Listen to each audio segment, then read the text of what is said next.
आता मी Chhatrapati Shivaji Maharaj international airport terminal 2 इथे आलो आहे आणि आत्ताच मला भाऊ इथून सोडून गेला. तो थांबत होता पण मीच त्याला बोललो की जा, कारण रात्र खूप झाली होती आणि त्याला परत रिटर्न दादरला जायचं होतं.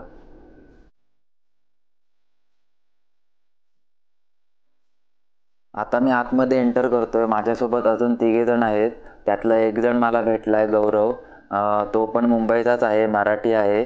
आणि अजून एक आहे, तो पाजी, दिल्लीचा आहे. त्याच्याशी अजून काय कॉन्टॅक्ट नाही झाला आहे. आतमध्ये गेल्यावर भेटेल. आणि अजून एक इटिओ आहे, त्यांच्याशी पण काय कॉन्टॅक्ट नाही झाला आहे. ते पण आत गेल्यावर भेटतील.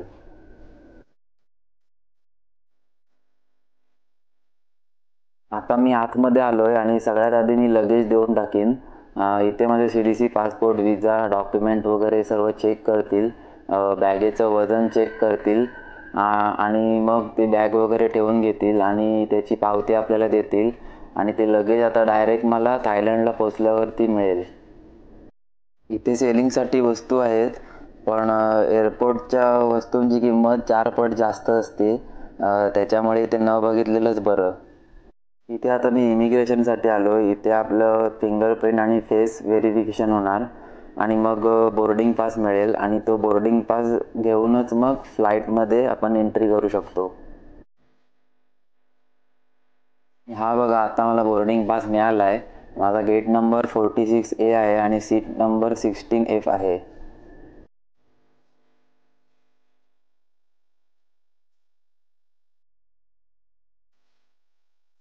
आणि आधीच्या ब्लॉगमध्ये मी बोललो होतो माझी फ्लाईट रात्री 1ची आहे, पण ती 1ची नव्हती, ती सकाळी 7ची होती. ते नीट बघितलं नव्हतं. आणि आता आम्ही आतमध्ये बोर्डिंग करतोय. आणि हे बघा, हे हरप्रीत पाजी आहेत. ते आम्हाला आतमध्ये बोर्डिंग करताना भेटले आणि आता आम्ही तिघेजण आहोत. अजून पण एक इटिओ आहेत, ते त्यांच्याशी काय कॉन्टॅक्ट नाही झाला आहे. ते आता बघू, आतमध्ये फ्लाईटमध्ये भेटतील, नाहीतर मग थायलंडला गेल्यावरच डायरेक्ट भेटतील. आणि इथे एंटर करताना पण बोर्डिंग पास बघितला जातो.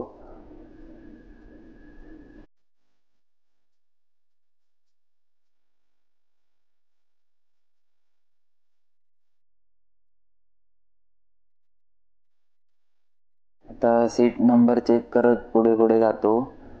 एक म्हणजे एकदम पाठीत असणार.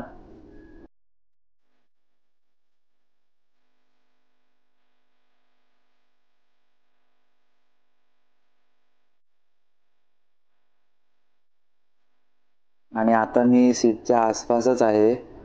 10F, 11F, 12F, 13F. आणि हां, मला आता माझी सीट मिळाली आहे आणि माझं नशीब एवढं चांगलं की मला विंडो सीटच मिळाली.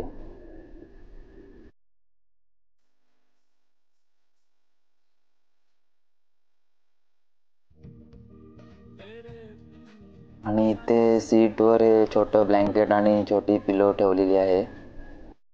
सीटवर बसल्यावर मी आधी घरी कॉल करून घेतला, कारण आता फ्लाय केल्यावर माझं सिम बंद होईल, नेटवर्क जाईल. आणि मग तिथे पोचल्यावर मग जेव्हा कधी वायफाय मिळेल तेव्हा मग व्हॉट्सअपवरती कॉन्टॅक्ट होईल, म्हणून आधी घरी कॉल करून घेतला. आता सीट बेल्ट लावून घेतला आहे आणि फ्लाईट आता रनवेवर फुल स्पीडने धावतोय आणि आता कधी पण टेकऑफ होईल.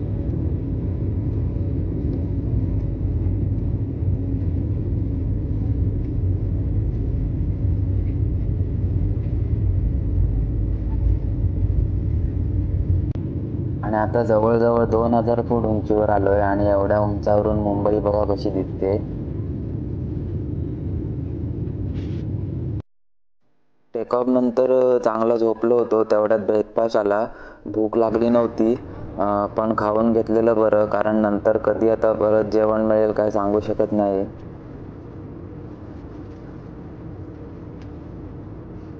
आणि हा बघा ब्रेकफास्ट, पाण्याची बॉटल आहे, या सिल्वर कंटेनरमध्ये इडली सांबार आहे, पाव आहे, अमूल बटर आहे आणि स्वीटमध्ये मँगो योगर्ट आहे.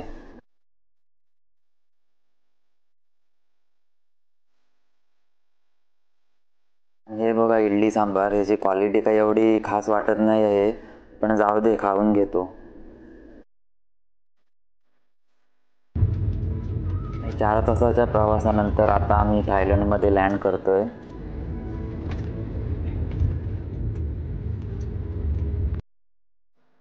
आणि हे थायलंडमधल्या बँकॉकचं एअरपोर्ट आहे. आणि इथे बघा इटू आम्हाला फ्लाईटमधून उतरताना भेटलेत आणि आता आम्ही चौघेजण एकत्र आहोत. आणि इथे आता थोडं पेपर वर्क आहे आणि इथून आता थायलंड पोलिसांची गाडी आम्हाला लगेजपर्यंत नेऊन सोडणार आहे.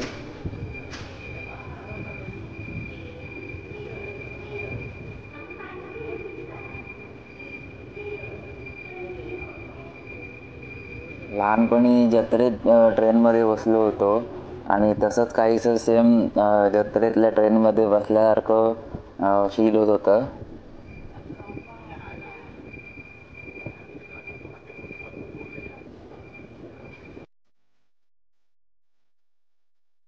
ती गाडी आम्हाला लगेजच्या इथे सोडून गेली आणि आता मी लगेजची वाट बघतोय. अशा सर्व बॅग गोल गोल फिरत असतात, त्याच्यात आता आपली बॅग शोधायची आणि मग ती घ्यायची.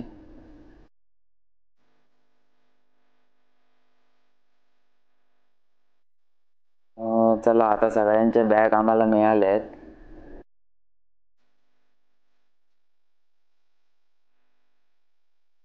ही आमच्या कंपनीची एजंट आहे आणि आम्हाला हॉटेलपर्यंत सोडायची जबाबदारी हिचीच आहे. आणि आम्हाला एक कोरियन टेक्निशियन पण इथे भेटला, तो पण आमच्यासोबत शिपवरती येणार होता.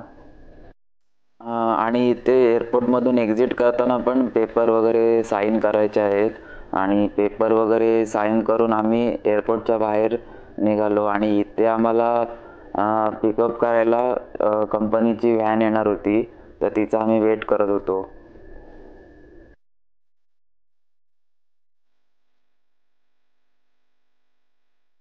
आणि ही बघा व्हॅन आली आहे. व्हॅनच्या डिकीत आम्ही आमचं लगेज वगैरे टाकून मग हॉटेलला जायला निघालो.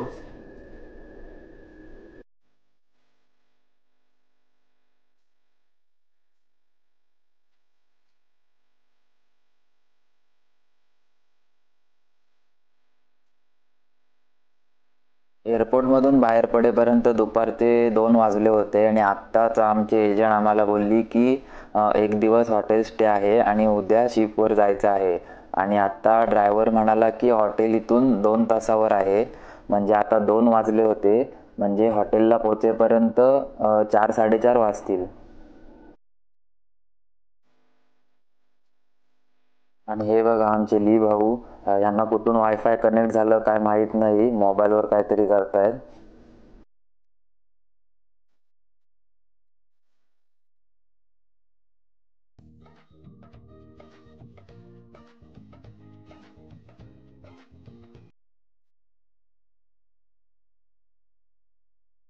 संध्याकाळचे 4 वाजलेत पण अजून काय हॉटेल आलं नाही आहे. गाडीत बसून बसून कंटाळा आला म्हणून इथे जरा असेच पाय मोकळे करायला थांबलो होतो.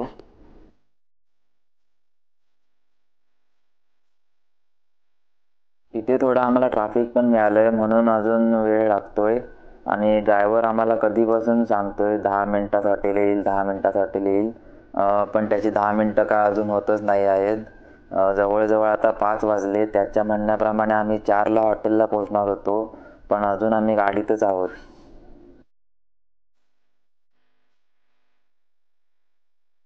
आता जवळजवळ काळोखायला आलाय तरी पण काय हॉटेल अजून आलं नाही आहे. आणि आता तर मला खरंच खूप कंटाळा आला आहे आणि भूक पण खूप लागली आहे.